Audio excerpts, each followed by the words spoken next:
Muy buenas tardes, bienvenidos un día más a Todo es Geopolítica, bienvenidos al programa en el que les contamos, repasamos y analizamos todo lo que está pasando en el tablero geopolítico, pendientes de las amenazas de la OTAN, mirando estas tensiones entre Ucrania y Estados Unidos y con el foco puesto en Venezuela. Nosotros vamos rápidamente con las últimas horas, empezamos mirando estas tensiones entre Ucrania y Estados Unidos. La CNN informa que la Casa Blanca considera un escenario en el que la OTAN y Rusia llegarían a acuerdos separados. Ucrania no tendría que abandonar legalmente su camino hacia la OTAN, permanecería en la Constitución, pero la vía práctica para unirse a la alianza estaría bloqueada. Dichos acuerdos podrían alcanzarse sin la participación de Ucrania. Las conversaciones entre Estados Unidos y Ucrania fueron tensas debido a los desacuerdos territoriales. Estados Unidos presionaba por la retirada de las tropas ucranianas del Donbass, mientras que Ucrania afirmaba que esto era imposible. Que también decía que no iba a abandonar sus aspiraciones de unirse a la OTAN, diciendo que modificar la Constitución sentaría un mal precedente. La cuestión de las garantías de seguridad también sigue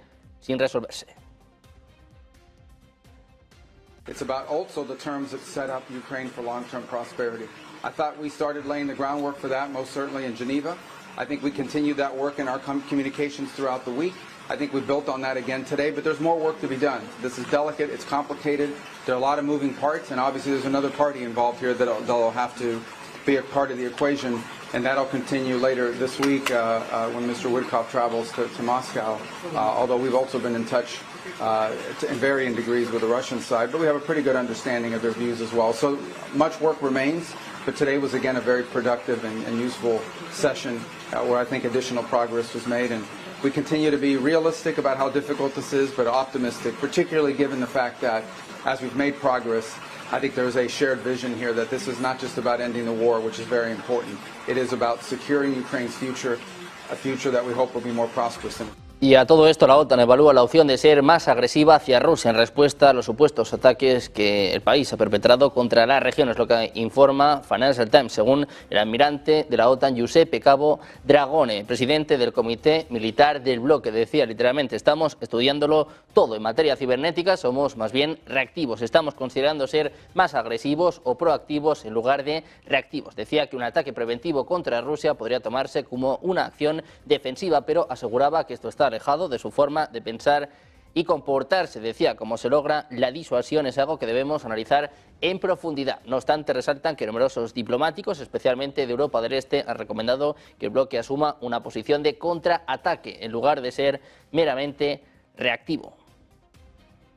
De las amenazas de la OTAN pasamos a las del presidente de Estados Unidos. Donald Trump confirmaba que habló por teléfono con el presidente venezolano Nicolás Maduro. Decía que el intercambio no fue del todo bien. Presionado sobre si los ataques militares contra Venezuela eran inminentes, Trump decía que no le den demasiada importancia. Sus comentarios se producían después de que Estados Unidos ordenara el cierre de los cielos sobre Venezuela. Mr. President, on Venezuela, can you tell us more about why the airspace above Venezuela should be considered closed? Because we consider Venezuela to be not a very friendly country. They sent millions of people, really, and probably a number in excess of that. And a lot of those people shouldn't be in our country, from jails, from gangs, from drug dealers, from all of the people that came into our country shouldn't have been in our country, causing a lot of problems. Does your warning and drugs. Does your warning mean that an airstrike is imminent, or should we not read it that way? Don't read anything into it. The New York Times reported that you had a phone call with Maduro. Did you? I don't want to comment on it. The answer is yes. And can you tell us a little bit No, about I can't do that. Mr. President, Would you say it went well?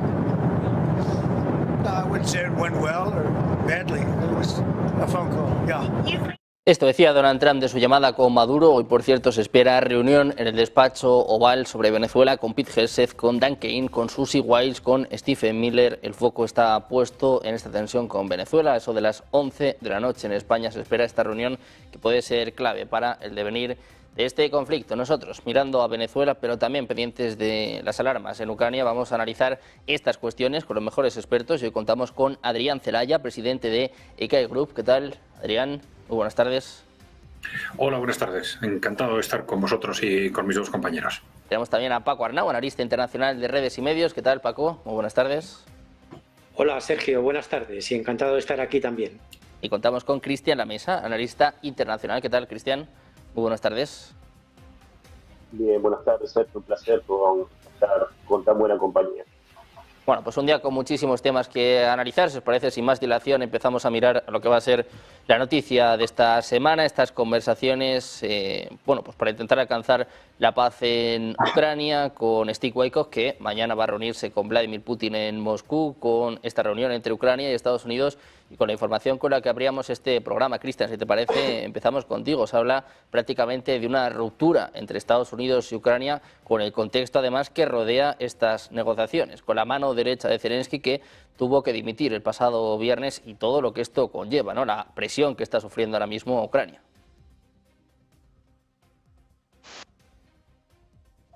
Sí, yo creo que se están acelerando los tiempos de una forma bastante interesante.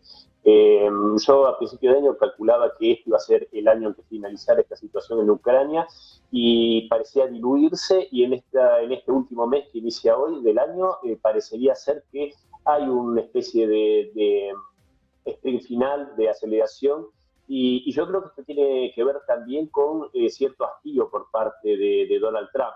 Me parece que está intentando encontrarle la forma a hacer efectivas las presiones que hasta ahora evidentemente no ha podido llevar adelante de forma efectiva, ya sea doblegarle la voluntad a los patrocinadores europeos de Kiev y al mismo Zelensky, que parece bastante cómico, si se me permite, que hable de la imposibilidad a través de la Constitución de ceder los territorios que ya han sido liberados por Rusia, cuando él está violando la Constitución, ejerciendo una presidencia que no es ya legal. Esto lo hemos hablado en muchas oportunidades, no voy a profundizar, pero realmente lo de Zelensky es algo que parece ya cómico, si no fuese que está costando muchas vidas.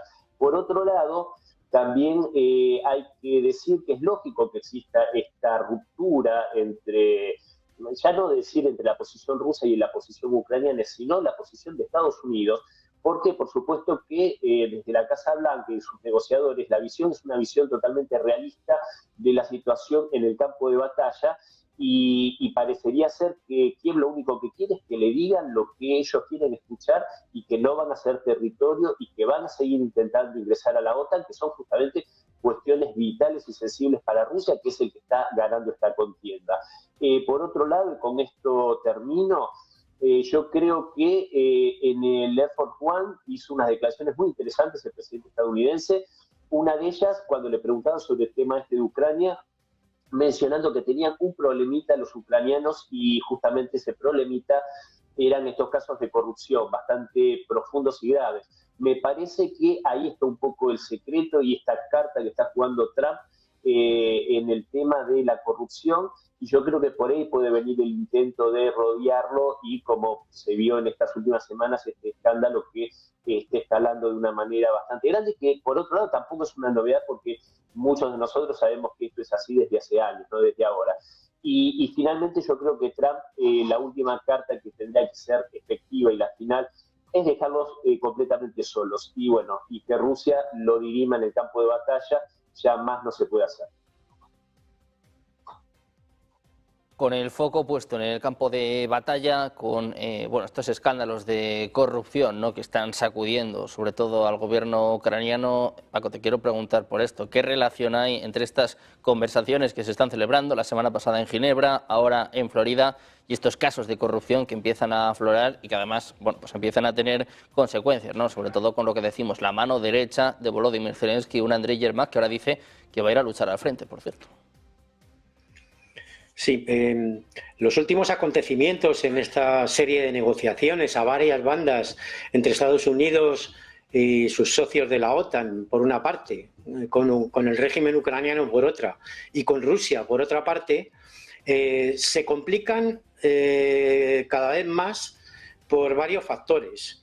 Uno de ellos es que el régimen de Zelensky ha dejado hace tiempo de ser un interlocutor válido, no solo para Rusia, sino también para Estados Unidos, por varios factores internos, ¿no?, como la propia descomposición interna del régimen y la caída de sus líneas en el frente principal de la guerra, que es el Donbass, ¿no? Entonces parecería que Estados Unidos, lo que se está planteando ahora es, bueno, que ya dada por perdida la guerra de Ucrania, intentar quitarse de encima el conflicto ucraniano por la vía más rápida posible. Y todo esto juega en contra del régimen de Kiev y de sus socios o aliados europeos, que son el principal escollo para una solución efectiva del diálogo que conduzca a un desbloqueo del conflicto, ¿no? A unos acuerdos de paz. Esto parece el día de la marmota, ¿no? Se inician una serie de conversaciones, de diálogo entre Estados Unidos y Rusia, entre Estados Unidos y el régimen de Kiev, y acto seguido entran en escena los actores secundarios de esta película, que son la Unión Europea y el Reino Unido, y empiezan a poner palos en las ruedas y a intentar dinamitar cualquier tipo de acuerdo, incluso con declaraciones incendiarias cada vez más belicistas que rozan la locura, ¿no? No solo este planteamiento de ataque preventivo, ¿no? Que recupera esa noción de los años 80, ¿no?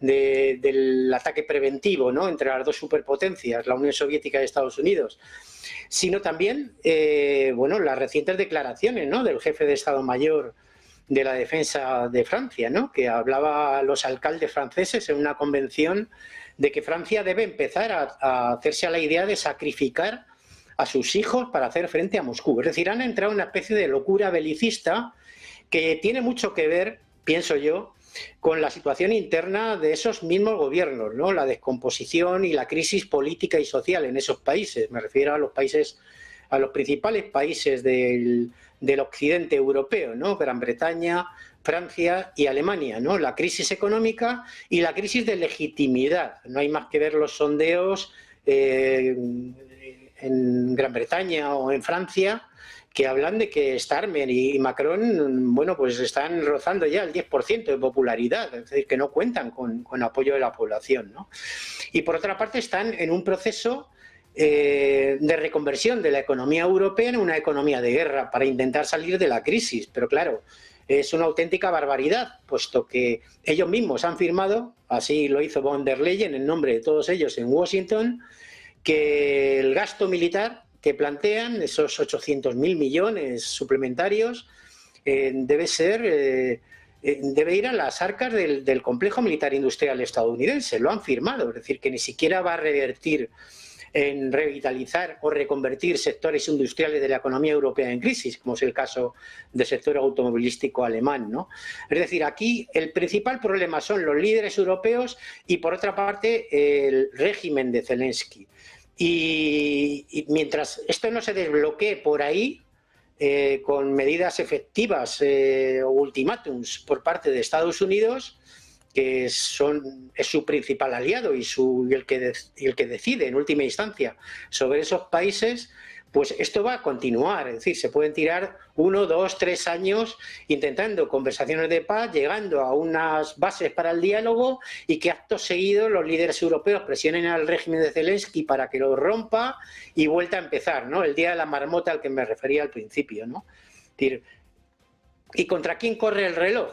Pues evidentemente el reloj corre contra el régimen de Zelensky en un proceso de descomposición interna y contra los líderes europeos, ¿no? Que a medida que sigan sosteniendo y no enmendando estas políticas belicistas frente a Rusia, están hipotecando la economía de sus propios países y la paz social, ¿no? Como ya estamos viendo que está ocurriendo en Francia con convocatorias de huelgas generales, o en países como Portugal, ¿no? Que hacía mucho tiempo que no había una huelga general y he convocado una para el próximo día 11 de diciembre, ¿no?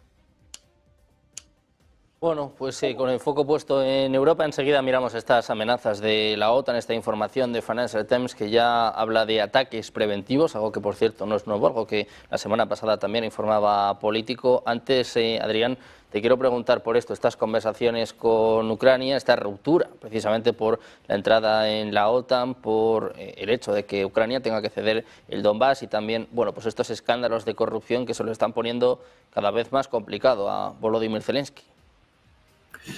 Sí, las perspectivas están cambiando de día en día. Un día parece que son más optimistas, otro día menos optimistas, pero sí hay un hilo de fondo que parece transmitirnos que las posiciones en general de los bandos que negocian están todavía excesivamente lejanas, ¿no?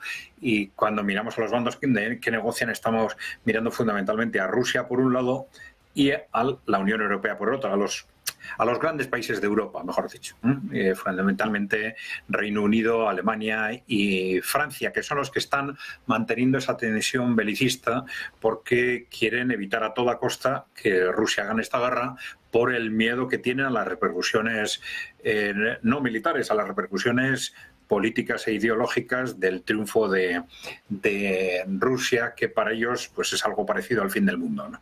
Bueno, partiendo de ese contexto, las posiciones están demasiado distantes porque estamos en una guerra de desgaste, y una guerra de desgaste es fácil que engañe, o es fácil utilizar la situación para engañar, en el sentido de que Rusia ve la situación de la guerra, la evolución de la guerra de desgaste, y por tanto consideran que tienen esa guerra ganada por el hundimiento progresivo del ejército ucraniano y el fortalecimiento progresivo del ejército ruso, aunque eso no se manifieste hasta ahora todavía en grandes avances territoriales. Saben que eso viene después, ya está empezando a producirse.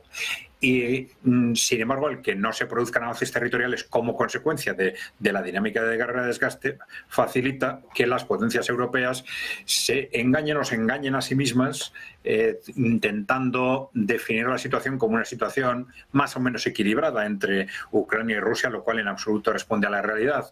Como Rusia objetivamente, estratégicamente, tiene ganada la guerra, y por lo tanto su expectativa es que esto avance hacia un contexto que prácticamente sea de rendición o capitulación de Ucrania, ¿no? Bueno, mientras tanto las posiciones no se van a mover porque Europa, o estas potencias europeas, que son las que están detrás de este impulso constante para que Ucrania continúe en esta guerra, pues bueno, desde que el momento en que se dieron cuenta que Rusia iba a ganar la guerra hace 2 años, únicamente vieron la salida de una escalada, una estrategia de escalada que ahora es difícil de llevar adelante mientras en la Casa Blanca esté Donald Trump. Entonces su estrategia probablemente es la de intentar prolongar el conflicto hasta el momento en que consigan cambiar la situación política en Estados Unidos. Esto significa que las posiciones van a estar demasiado distantes hasta que se produzcan grandes avances territoriales por parte de Rusia y se haga evidente cuál es la situación de la evolución de la guerra. Y hay los factores que pueden incidir en que no sea necesario esperar hasta ese momento.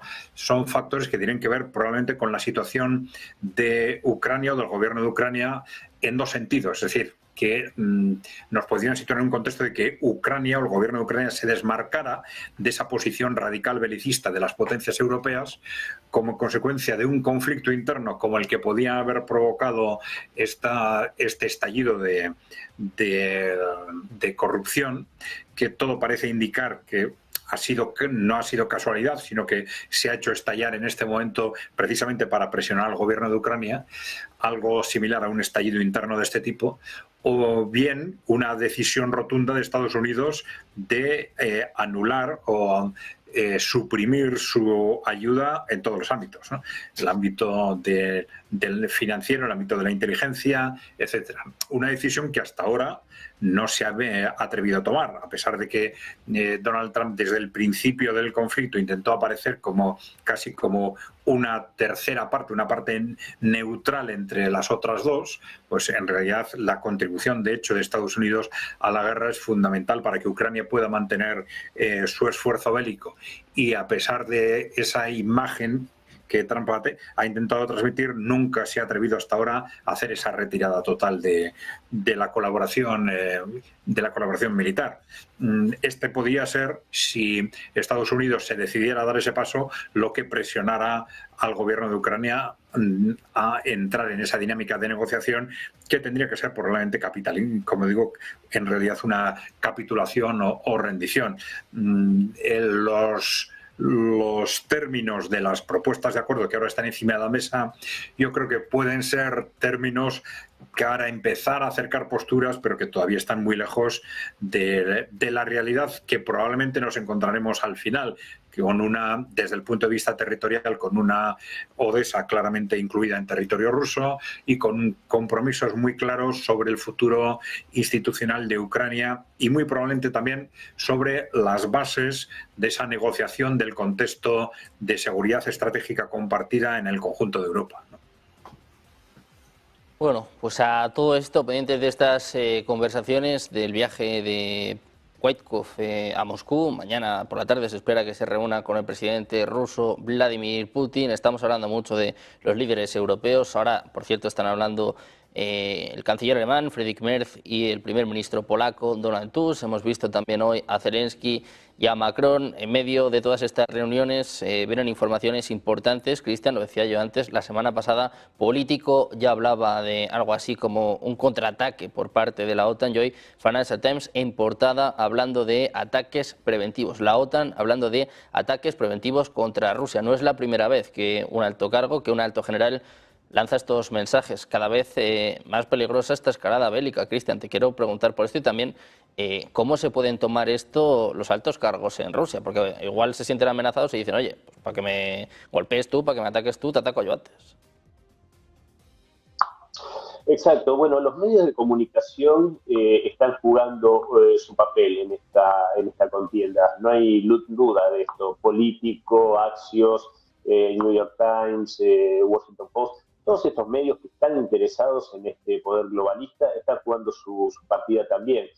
Y tiene que ver con esta guerra informativa, esto que vos bien mencionabas, ¿no? Cómo lo toman los altos mandos en Rusia estas declaraciones. Bueno, de esto también habla Peskov cuando habla de la diplomacia de megáfono. Entonces, acá hay muchos factores de desestabilización y creo sinceramente que esto que está jugando, por supuesto las palabras de Adrián iban en este sentido, ¿no?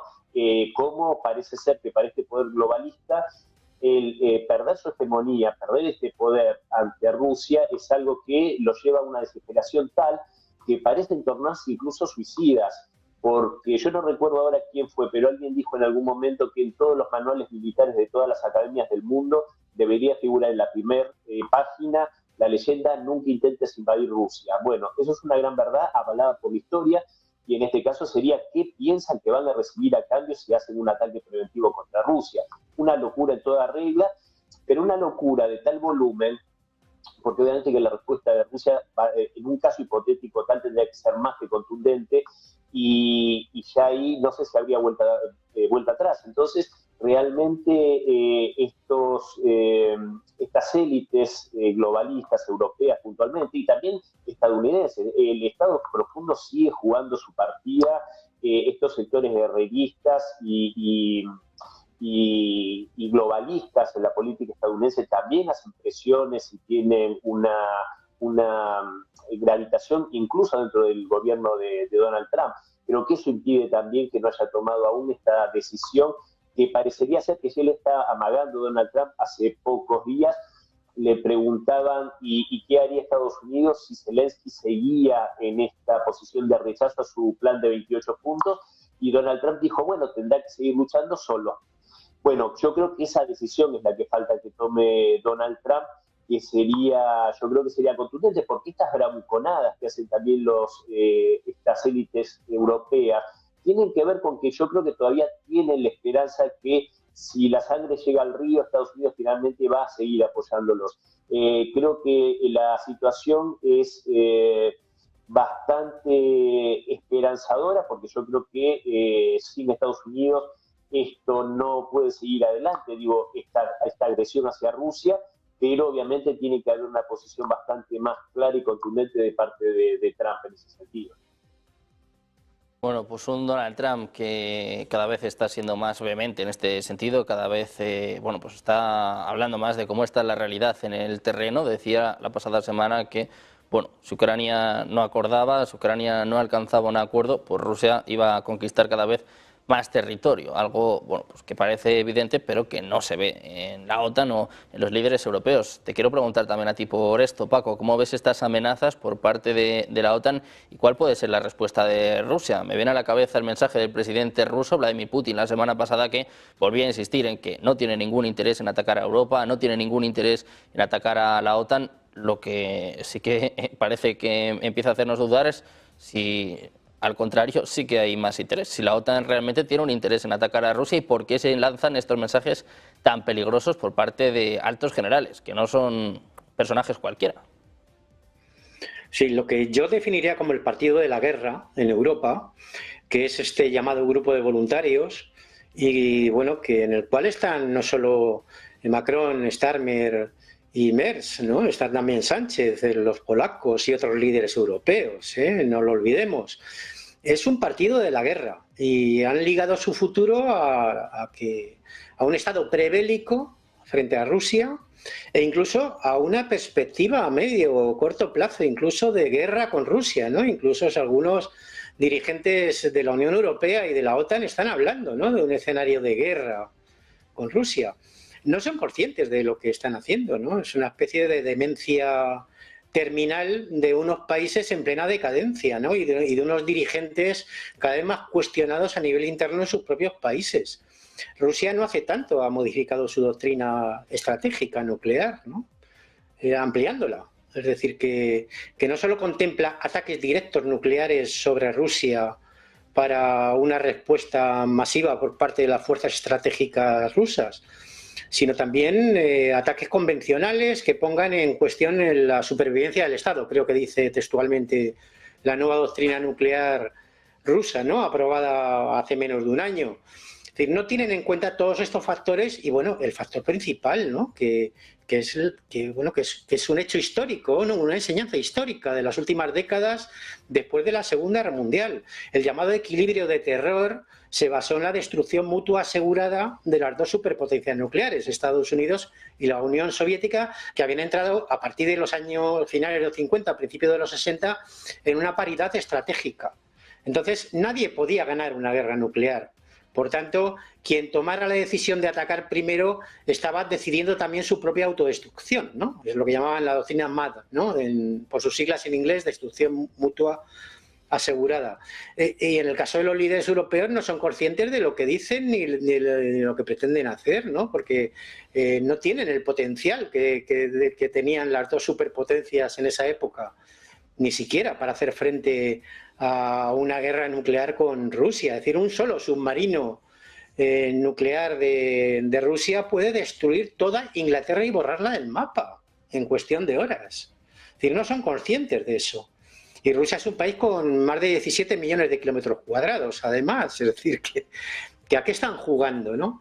Yo insisto, ahí están jugando a agarrarse a un clavo ardiendo, ¿no?, para sobrevivir esos gobiernos, esos dirigentes, ese grupo de voluntarios, a su propio desprestigio y a la propia descomposición económica y social de sus países, ¿no?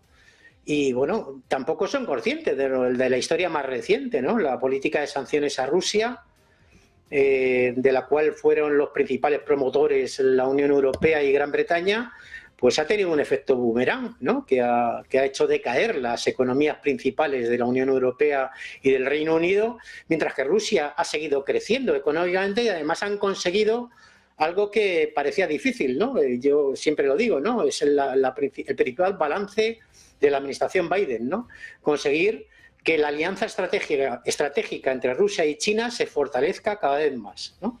Países que en décadas pasadas incluso eran rivales estratégicos, ¿no? Bueno, pues han conseguido eso, que Rusia y China se acerquen cada vez más, que fortalezcan su alianza estratégica y que decaigan sus economías, ¿no? Y la destrucción de los últimos restos del Estado social, ¿no? Porque cuando hablan de estas cifras astronómicas de 800.000 millones de euros, etcétera, de algún sitio lo tienen que sacar, ¿no? Y lo que se gasta en cañones no se gasta en mantequilla, ¿no? Recientemente se publicaba que el señor Sánchez, que prometió hace unos meses que el incremento del gasto militar no iba a suponer un recorte del gasto social, algo prácticamente imposible, bueno, pues recientemente se ha publicado que ha aumentado 4.000 millones el gasto militar y que, por ejemplo, en el sector educativo ha recortado 1.000 millones el gasto, la inversión social en enseñanza, en educación, en España, ¿no?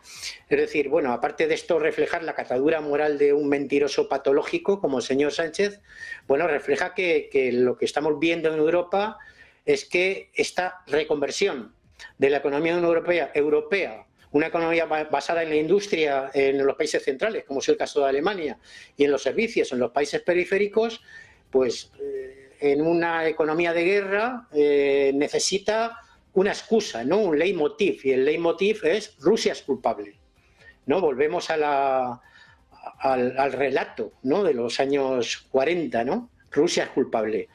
Claro, lo utilizan también como tapadera de sus propios problemas internos y sus propias corruptelas, ¿no? Puesto que también, aparte de Ucrania, los países europeos occidentales están atenazados también por escándalos de corrupción, ¿no? Y hay una cuestión que ha apuntado Cristian que me parece muy interesante, ¿no? No solamente es el factor europeo en el que me he extendido, es que en el plano interno de Estados Unidos ahí están los neocon.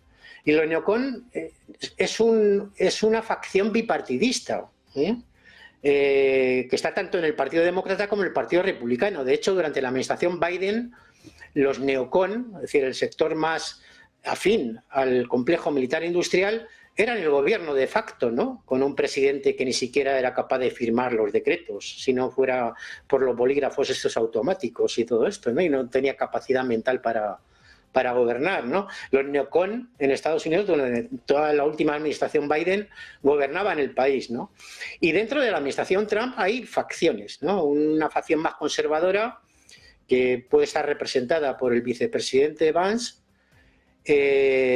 más centrada en resolver los problemas internos de Estados Unidos, también muy graves, desde el punto de vista económico y social, y otra facción neocon, que yo creo que está capitaneada por el señor Marco Rubio, que intenta, bueno, pues continuar el guión belicista de la administración Biden.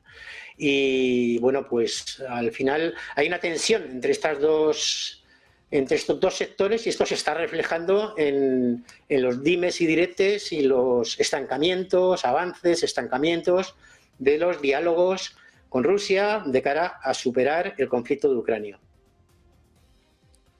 Bueno, pues hablando del conflicto en Ucrania, el presidente ucraniano Volodymyr Zelensky, se lo decíamos hace apenas unos minutos, se encuentra de nuevo en París, se ha reunido en el Elíseo con el presidente francés, con Emmanuel Macron, al que vamos a escuchar en directo en estos momentos, lanzando este aviso a Vladimir Putin. Escuchamos a Emmanuel Macron. Cher Volodymyr, Monsieur les ministres, Monsieur les ambassadeurs, Mesdames, Messieurs, en vos grades et qualités. Je suis très heureux d'accueillir à nouveau à Paris le président Zelensky, 15 jours, jour pour jour après sa précédente visite, et à un moment qui pourrait être décisif pour l'avenir de la paix en Ukraine et de la sécurité en Europe. En ce jour symbolique, 34 ans jour pour jour, après le référendum d'indépendance, où partout en Ukraine, la population a voté librement pour être indépendante, y compris dans les territoires que certains voudraient aujourd'hui contester. Je veux ici d'abord témoigner au président Zelensky et à travers lui à toute l'Ukraine tout notre soutien après les nouvelles frappes qui ont visé le pays, martyrisé la ville de Kiev, et je voudrais ici redire nos condoléances. Et après ces dernières heures, la frappe qui a touché Dnipro, là aussi en faisant plusieurs victimes civiles. Ce bilan est lourd, insupportable, et il dit aussi combien la Russie signe et aggrave un peu chaque jour le forfait de son agression, en contredisant les lois les plus fondamentales de l'humanité et du droit international. Au moment où on parle de paix, la Russie continue de tuer et de détruire. C'est évidemment une insulte au droit et un obstacle à la paix. Je voudrais aussi dire au président Zelensky tout mon soutien après 2 semaines qui ont été particulièrement denses et difficiles. Et c'est la raison pour laquelle il était important aujourd'hui que nous puissions nous retrouver.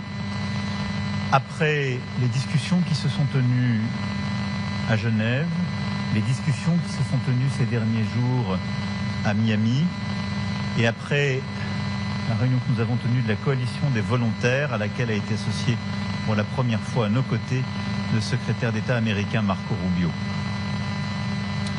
Nous sommes dans une situation où les États-Unis ont pris le rôle de médiateur et je salue el trabajo que es conduido por la equipo americana sous l'autorité du président Trump. Pendientes de los mensajes del presidente francés Emmanuel Macron, lanzando mensajes de advertencia a Rusia, hablando también hacia el presidente de Estados Unidos, hacia Donald Trump, un Emmanuel Macron que, bueno, tanto él como su país han salido bastante perjudicados de la situación en África. Y ojo, porque vamos a mirar a África. Tenemos última hora importante. Wall Street Journal habla de un golpe histórico de Rusia en África. Ojo a esto. Sudán ofrece a Rusia su primera base naval. El puerto del Mar Rojo daría a Moscú una ventaja vital en las aguas estratégicas. El gobierno militar de Sudán ha ofrecido a Rusia lo que sería su primera base naval en África y una posición privilegiada sin precedentes sobre rutas comerciales cruciales del Mar Rojo. Es lo que están informando ahora mismo funcionarios sudaneses. Este acuerdo, de concretarse, representaría una ventaja estratégica para Moscú, que ha tenido dificultades para consolidar su presencia en el continente. Sería un avance preocupante para Estados Unidos, que ha intentado precisamente impedir que tanto Rusia como China sean capaces de posicionarse en África. El gobierno militar de Sudán ha abierto la puerta a un acuerdo que podría cambiar el equilibrio estratégico en África y Oriente Medio. Sería la instalación de la primera base naval rusa en el continente, con acceso privilegiado al Mar Rojo, una de las rutas comerciales más sensibles del planeta. Si se consolida, Moscú obtendría un punto de apoyo militar permanente en la costa africana, capacidad para rearmar y reparar buques de guerra sin depender de otras potencias, una ventaja directa sobre el tránsito marítimo entre Europa, Asia y el Golfo, además de una palanca geopolítica en plena tensión global por el control de rutas críticas. Muy atentos a esta última hora importante, este golpe de Rusia en África. Enseguida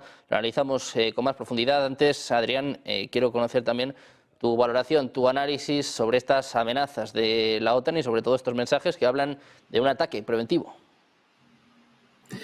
Sí, está habiendo mensajes y está habiendo actuaciones. Yo creo que lo más llamativo estos días están siendo estos ataques a petroleros, no petroleros rusos, petroleros con petróleo ruso, pero con banderas y propiedad de otros países, ¿no?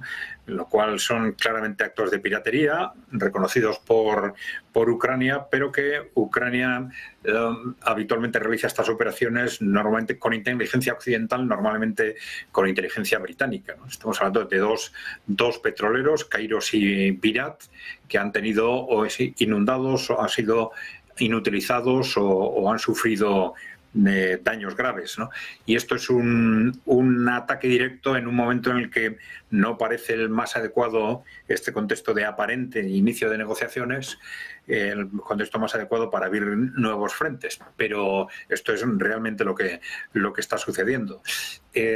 Bueno, el contexto de fondo es la posición que comentáis de estas potencias europeas, ¿no? Que están haciendo declaraciones muy agresivas que se pueden interpretar también, como en cualquier proceso negociador, como una forma de tensionar las posiciones, ¿no? De intentar equilibrar las posiciones negociadoras con posiciones más radicales y moviendo de esta forma el centro de gravedad. Pero la verdad es que responden a una posición ya tradicional de estas potencias europeas, que están muy relacionadas con la posición, al final, del establishment político corporativo de Europa y de Estados Unidos, si se quiere, hasta que llegó Donald Trump al gobierno, ¿no? En estas posiciones, ya lo he comentado antes, la victoria rusa en Ucrania es inaceptable.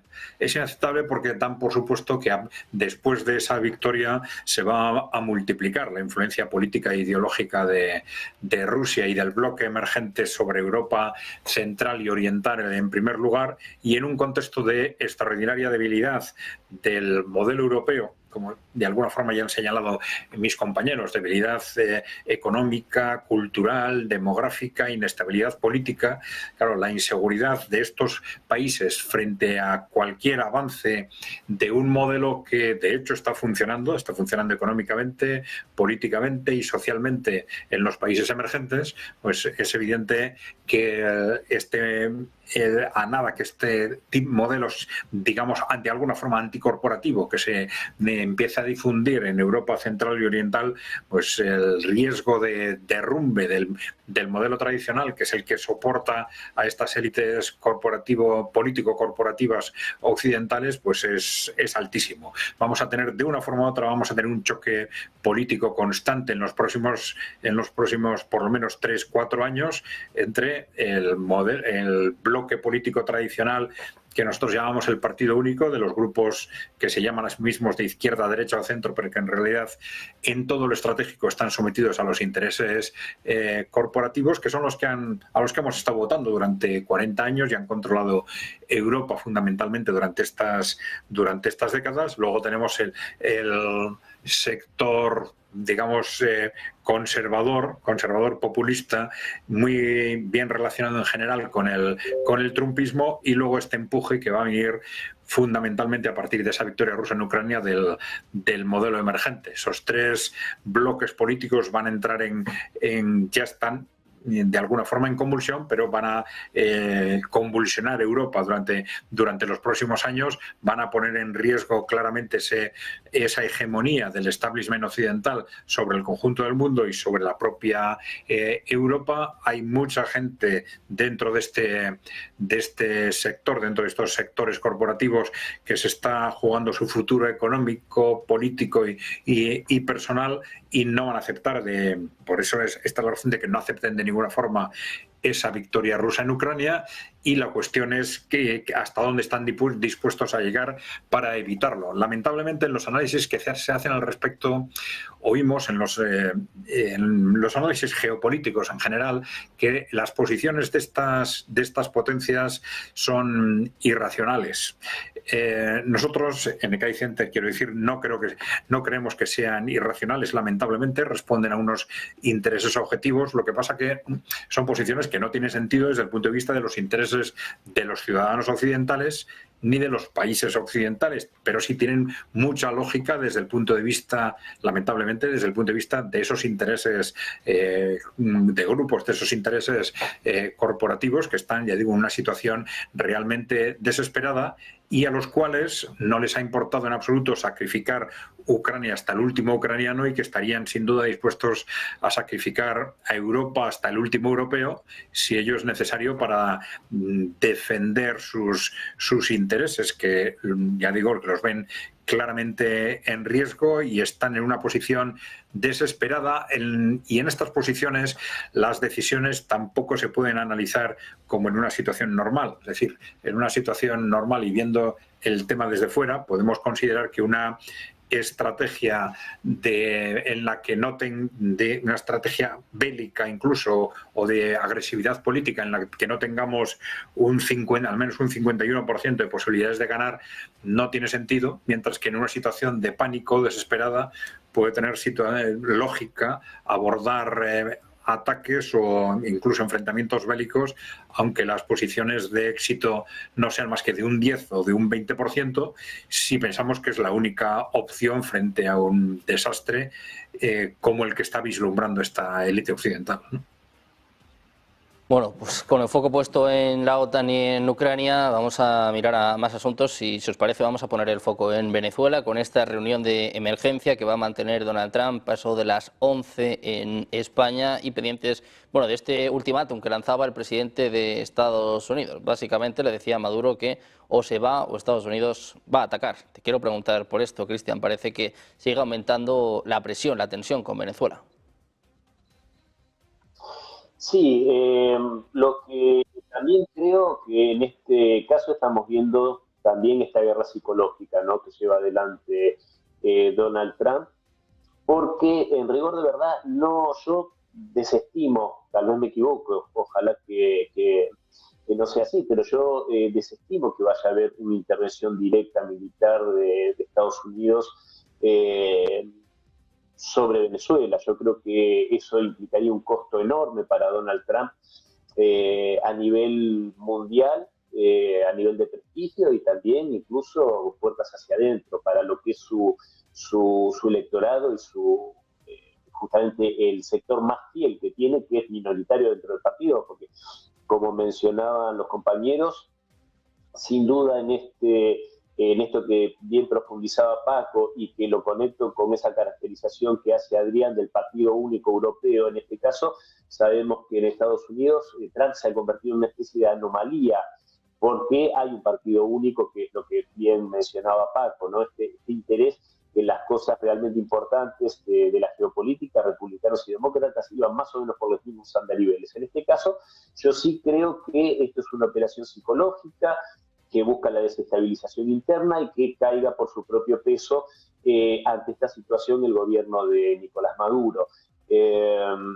Y con esto tiene que ver, por supuesto, esto de hablar de cerrar los cielos de Venezuela, que yo desestimo completamente que Donald Trump y el ejército estadounidense se atrevan a derribar un avión de pasajeros. Me parece que sería algo absolutamente demencial. No digo que no pueda suceder, pero haciendo una advertencia ellos mismos de este cierre de cielos, entre comillas, creo que sería algo absolutamente improbable.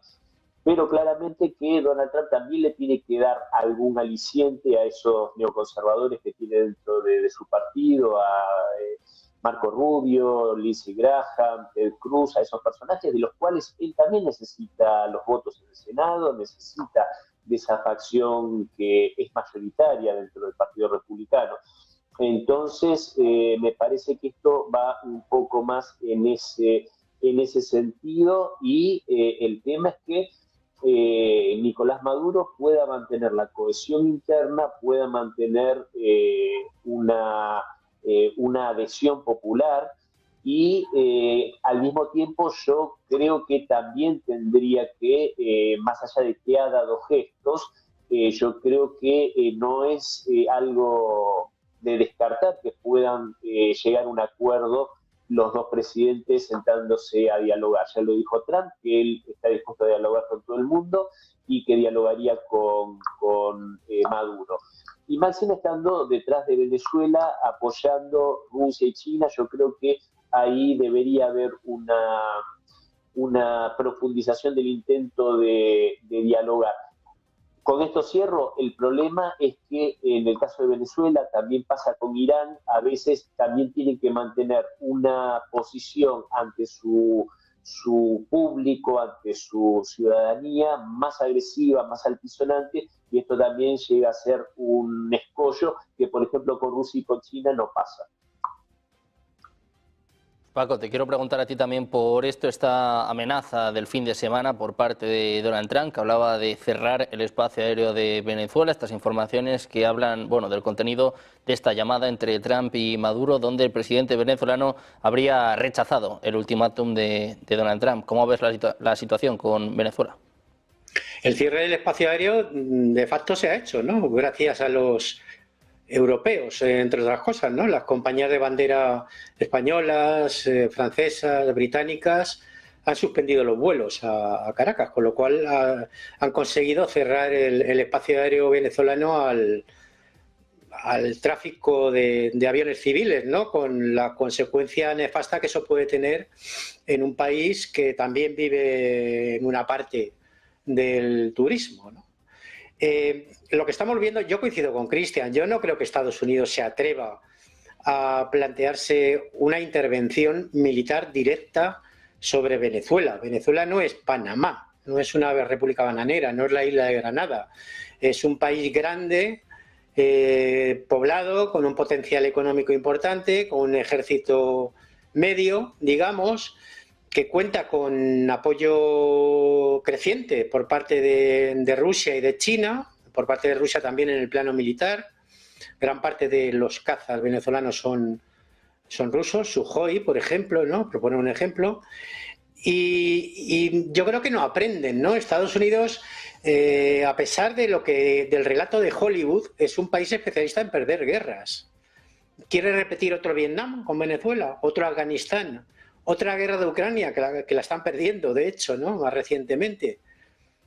No saben a lo que están jugando, ¿no? Porque al final esa opción de una intervención militar contra Venezuela sería un avispero que iba a acabar muy mal para Estados Unidos, ¿no? Y aparte del factor interno, ¿no? Gran parte del electorado de Trump fue por sus promesas de paz y de pacificación, ¿no? Si al final lo que hace Trump es lo que hizo Obama o lo que hizo Biden, que es iniciar más guerras, pues evidentemente va a perder el apoyo de una parte de su electorado, ¿no? El más tradicionalmente republicano, en el sentido tradicional histórico, ¿no? Que era más aislacionista y menos intervencionista, ¿no? A lo que está jugando Estados Unidos es a un cambio de régimen en Venezuela, por medio de estos órdagos, estas maniobras militares agresivas en el Caribe, esta política de las cañoneras y estas amenazas constantes. Y bueno, pues ya hemos visto hace bien poco cómo acabó esa estrategia con Irán, ¿no? Al final lo que consiguieron fue fortalecer al gobierno iraní, ¿no? Más que debilitarlo, ¿no?